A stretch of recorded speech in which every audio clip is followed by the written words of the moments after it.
What's up, nerds? Let's open up the Stranger and a Black Series Stormtrooper. All right, let's start off with the Stormtrooper because, he is a re-release. He is from the Mandalorian set. He is actually Mandalorian 02. So this Stormtrooper has been out for a minute. It is the newer, I guess it's been a while, but still, this is the newer construction of the Stormtrooper, I believe. This is the one that I actually found at Walmart, and they price matched, even though I guess my advice wasn't 100% great because Walmart has not been price matching like Target would, because Target price matches everything on their app. All you got to do is show it to them. Walmart, apparently not so much. Great looking figure. The shiny white of the armor is just great. I also didn't realize that I already have one on display. So, you know what? We're going to give one of the Stormtroopers I picked up away on the toy chest. And maybe by the time you've seen this, it's already happened. But if you are a toy chest fan, just tune in for that, okay? And we'll be giving away that extra Stormtrooper I bought. So, articulation-wise, you've got neck, shoulders. I love these shoulder pads. The way they're attached right there, it just gives them all that added articulation I can't quite move at the moment. So, shoulders, elbows, and the elbows twist. You got wrist, torso. No waist articulation, but I mean, really, could you honestly move that? I don't know. I don't have that armor. Maybe you can. Hips, thighs, knees. The knees twist as well. As you can see, knees twist. And ankle rockers. So you've got fantastic articulation on the Stormtrooper. Definitely better than the one that came out with the original Black Series line. Comes with his blaster rifle. I love the little flashlight they've got attached there to the side. Very cool addition. The only thing he seems to be missing is the holster that would go there on his left side, but that's okay. Who needs that, right? You're going to arm up your Stormtrooper. You're not going to put the blaster in the holster. So overall, it is a really, really nice figure. Highly recommend it. Is he worth the $30 that his price tag is at Walmart when the rest of the figures are $25 to $27? No, he only comes with one blaster right there. Doesn't come with any additional effects or accessories. He's just a really cool looking figure. Definitely not worth $30. So if you can get them to do that price match, do it. But in the meantime, the other one that I picked up is going to be given away on the toy show.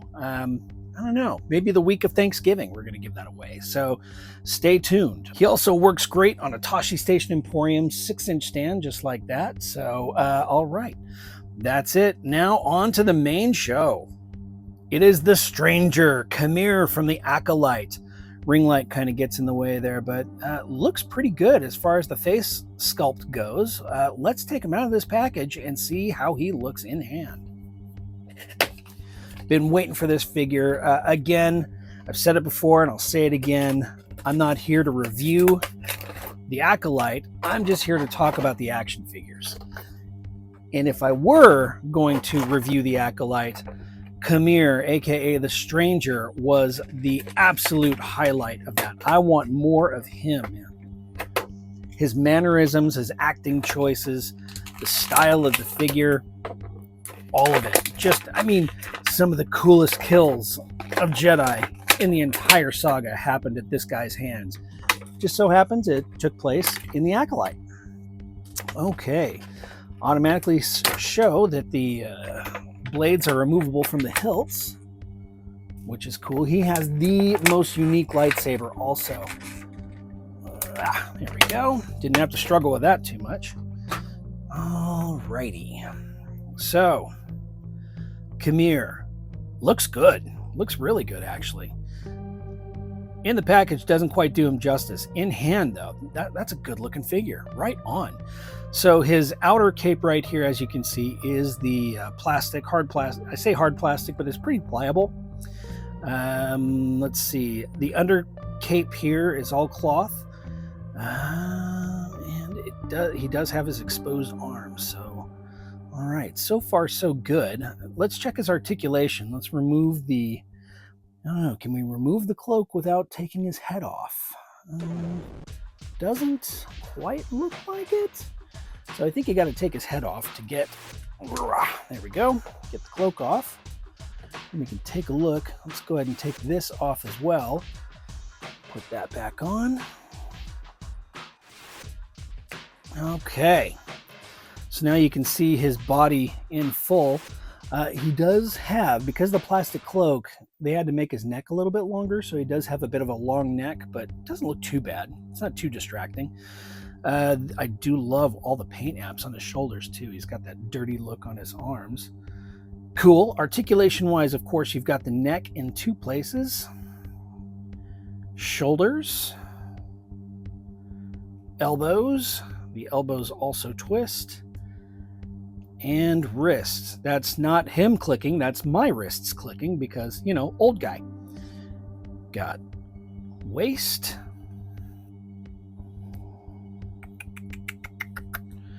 You've got hips. You do have a thigh split in there, so you got a thigh twist. Knees. Knees also twist. Full-on ankle rockers. And check it, he's got the cortosis gauntlet right there. It looks really good. Okay, so that's that. Let's talk about his lightsaber really quick. So his lightsaber comes in the two pieces that connect with that little tab. Pops in just like so. So it looks like a single lightsaber blade. Look at that. It even has a little hook right there. Does he have a spot on his belt to put it? Let's see. He does not have a spot on his belt to put his lightsaber, so that little hook is kind of pointless, but it's there. All right. So you've got the single removable blade that goes in right there. Whoop. Uh-oh. Oh, there it is. So you've got the single blade right there, or if he needs to shank somebody on the sly, that end pops off. And then you've got the second blade right there, which is really cool.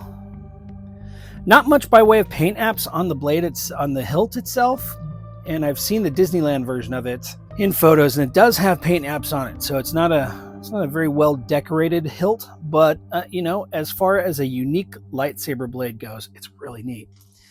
All right, so that's that. Let's go ahead and put all the cloak back on, and we'll show you his head. His cool Darth Smiley face. It's really a bummer that we might not actually see any more of this character. I hope they're able to figure out a way to do it, because the fact that Headland came out and said that he was originally supposed to end up being the original Knight of Ren was really promising. I mean, that's a pretty cool concept that we actually talked about before the announcement was made on the Sarlacc Digest. And I'm dropping things. We're actually pretty good at coming up with different theories, and that was one of ours, that we thought it would be really cool if he ended up being the original Knight of Ren, because the timeline doesn't work for him to be Darth Plagueis's, dear God, get the hell on there, Darth Plagueis's Sith apprentice. Ugh. God, his head will not get on there. Get on there. I'm gonna tell you right now, it was really, really difficult to get his head back on there with this plastic outer cloak on, but that's the way it's supposed to look. So yeah, I had to struggle with that thing for quite some time. I just didn't bother letting you all hear my cussing as I did that. Son of a... So anyway, overall though, it looks fantastic. I mean, that's a cool looking helmet. That is a really cool looking helmet. Just wicked. The Jedi Killer helmet made out of cortosis ore. Very cool. Let's see, what else? So you've got his lightsaber, you've got his, I'm going to call that a light dagger, because that's kind of what it looks like, right? Or, oh shit. His hand just fell off. Okay, so beware of the hands falling off. Pop that back in. There we go. Okay, so his hands fall off easily. Be careful of that. But overall, otherwise, okay, so great figure, but his hands fall off and his heads are damn near impossible to swap out. But he looks great. So I'm hoping we get more of him in some way, shape, or form. I mean, as the original Knight of Ren, what a cool story that would be. It would be really awesome to see him and Plagueis chilling with a young Palpatine. That would be awesome. But anyway, I think they did say somewhere in the Acolyte itself that he was much older than he appeared too. So there's a story there, and I want to know what the story is. So overall, I'd give this figure a good 8 out of 10. The only reason I dock him points is because the wrists fall off pretty easily. Head's damn near impossible to work with. And there are no paint apps on his lightsaber hilt. But otherwise, it is a really cool figure. One I've been waiting for. I can't wait to get him in Vintage Collection. So that's it. We've got Qimir, the Stranger, and the Stormtrooper from Walmart. That's it, everybody. Thanks a lot for tuning in, and as always, keep it nerdy.